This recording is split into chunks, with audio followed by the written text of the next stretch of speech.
بسم اللہ الرحمن الرحیم۔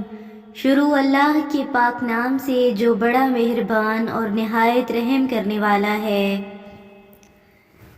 ایک ایسی قوم جس پر اللہ تبارک و تعالیٰ نے ایک ایسا دردناک عذاب نازل فرمایا اور اس قوم کے تمام لوگوں کو بندر بنا دیا۔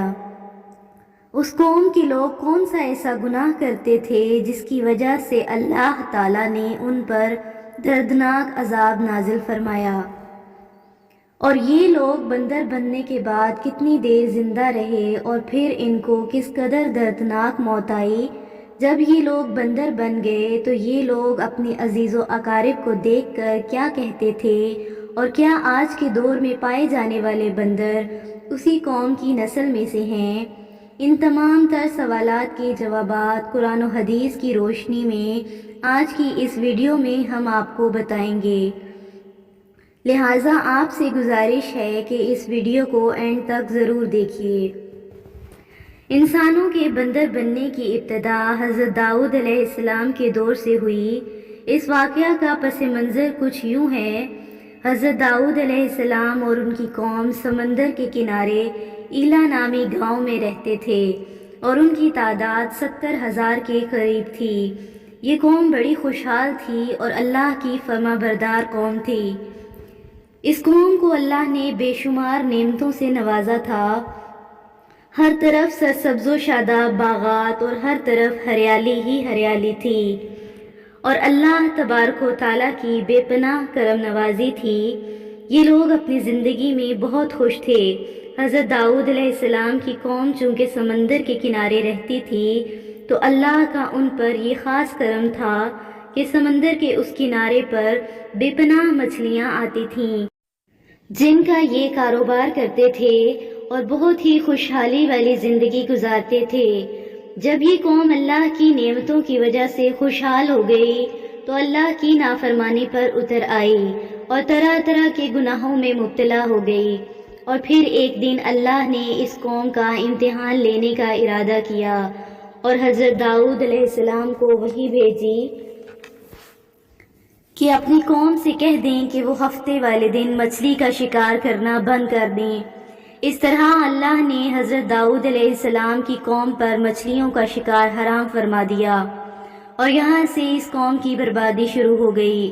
حضرت داؤد علیہ السلام نے اپنی قوم کو بتایا کہ اللہ نے ہفتے والے دن مچھلیوں کے شکار کو حرام قرار دیا ہے، تو وہ لوگ بہت ہی زیادہ پریشان ہو گئے اور ساری قوم سر جوڑ کر بیٹھ گئی، کیونکہ ہفتے کا دن ہی وہ دن تھا جس دن مچھلیاں زیادہ مقدار میں آتی تھیں اور خود بخود کنارے پر آ جاتی تھیں، اور باقی دن ایسے تھے کہ بہت کم یا نہ ہونے کے برابر مچھلیاں پکڑی جاتی تھیں۔ اس قوم کا گزر بسر چونکہ مچھلیوں کے شکار پر تھا، اس لیے اللہ کا حکم سن کر یہ قوم پریشان ہو گئی۔ یہ نہیں جانتے تھے کہ اللہ کی طرف سے یہ ایک آزمائش ہے۔ پھر ایک دن شیطان نے ان کو یہ وسوسہ ڈالا کہ سمندر سے نالیاں نکال کر خشکی میں بڑے بڑے حوض بنا لیے جائیں۔ جب ہفتے والے دن مچھلیاں آئیں گی تو وہ نالیوں سے ہو کر ان بڑے بڑے حوضوں میں آ جائیں گی، اور اس طرح پھر ان نالیوں کا منہ بند کر دیا جائے، اور پھر اگلے دن یعنی اتوار والے دن ان کو پکڑ لیا جائے۔ شیطان نے ان لوگوں کو ورغلایا کہ اس طرح ہم ہفتے والے دن شکار سے بھی بچ جائیں گے اور مچھلیاں بھی ہاتھ آ جائیں گی اور وہ بھی پکڑی جائیں گی۔ بہت سے لوگوں کو یہ ہیلا بازی اچھی لگی اور انہوں نے ایسا کرنا شروع کر دیا اور سمندر سے چھوٹی چھوٹی نالیاں نکال کر بڑے بڑے حوضوں میں ڈال دیں، جس کے ذریعے وافر مقدار میں مچھلیاں ان حوضوں میں داخل ہو جاتیں۔ اس قوم کے بدبخت لوگوں کو شیطان کا یہ ہیلا بہت پسند آیا، لیکن اس قوم کے لوگوں نے یہ نہ سوچا کہ جب مچھلیاں سمندر سے حوض میں قید ہو گئیں تو پھر مچھلیوں کا شکار ہی ہو گیا، اس لیے یہ شکار بھی ہفتے والے دن ہی قرار پایا جو اللہ نے حرام قرار دیا تھا۔ اس موقع پر یہودیوں کے 3 گروہ ہو گئے۔ کچھ ایسے تھے جو شکار کے اس شیطانی ہیلے سے منع کرتے تھے اور ناراض و بیزار ہو گئے، اور کچھ لوگ اس کام کو برا جان کر خاموش ہو گئے، لیکن انہوں نے شکار نہ کیا۔ لیکن دوسروں کو منع بھی نہ کرتے تھے، بلکہ یہ لوگ منع کرنے والوں کو یہ کہتے تھے کہ تم لوگ ایسی قوم کو نصیحت کرتے ہو جن کو عنقریب اللہ پاک رسوا کرنے والا ہے اور ان پر اپنا دردناک عذاب نازل فرمانے والا ہے۔ اور اس قوم کے کچھ لوگ ایسے تھے جو سرکش اور نافرمان تھے، جنہوں نے اللہ کے حکم کی اعلانیہ مخالفت کی تھی اور شیطان کے ہیلے بازی کو مان کر ہفتے والے دن شکار کرنے لگے۔ یہ لوگ اللہ کے حکم کی کھلم کھلا مخالفت کرتے اور ہفتے والے دن مچھلیوں کا شکار کر کے ان کو کھایا کرتے اور ان کو بیچا کرتے۔ حضرت داؤد علیہ السلام کی قوم کے 1200 ایسے نافرمان افراد تھے جو منع کرنے کے باوجود بھی ہفتے کو ان نالیوں کے ذریعے شکار کرتے رہے۔ حضرت داؤد علیہ السلام نے ان 1200 نافرمانوں کو اللہ کے عذاب سے ڈرایا کہ وہ اللہ کی اس نافرمانی سے باز آ جائیں، لیکن وہ لوگ باز نہ آئے اور کھلے عام شکار کرنے لگے۔ چنانچہ وہ لوگ جو ان لوگوں کو برا جانتے تھے، انہوں نے اپنے اور ان نافرمانوں کے درمیان ایک دیوار کھڑی کر دی، جس کی ایک طرف وہ 1200 نافرمان رہتے تھے اور دوسری طرف وہ لوگ تھے جو شکار سے باز رہے۔ حضرت داؤد علیہ السلام نے اپنی قوم کے نافرمانوں کو بارہا سمجھایا، لیکن یہ لوگ اپنی نافرمانی سے باز نہ آئے اور شکار کرتے رہے۔ پھر ایک دن حضرت داؤد علیہ السلام نے غضبناک ہو کر شکار کرنے والوں پر لعنت فرما دی۔ اس کا اثر یہ ہوا کہ ایک دن خطا کاروں میں سے کوئی بھی اپنے گھر سے باہر نہ نکلا۔ یہ منظر دیکھ کر کچھ لوگ ان کے گھر کی دیواروں پر چڑھ گئے تاکہ معلوم ہو سکے کہ وہ لوگ کس حال میں ہیں۔ جب ان لوگوں نے ان نافرمانوں کو دیکھا تو وہ سب بندر کی صورت میں مسح ہو چکے تھے۔ اللہ نے ان کی نافرمانی کی وجہ سے ان پر اپنا دردناک عذاب نازل فرمایا اور ان کو انسانوں سے بندر بنا دیا۔ جب لوگ ان مجرموں کا دروازہ کھول کر ان کے گھر میں داخل ہوئے تو وہ بندر اپنے رشتہ داروں کو پہچانتے تھے اور ان کے کپڑوں کو سونگھتے تھے اور زاروں کی طرح روتے تھے، لیکن وہ کچھ بول نہ سکتے تھے۔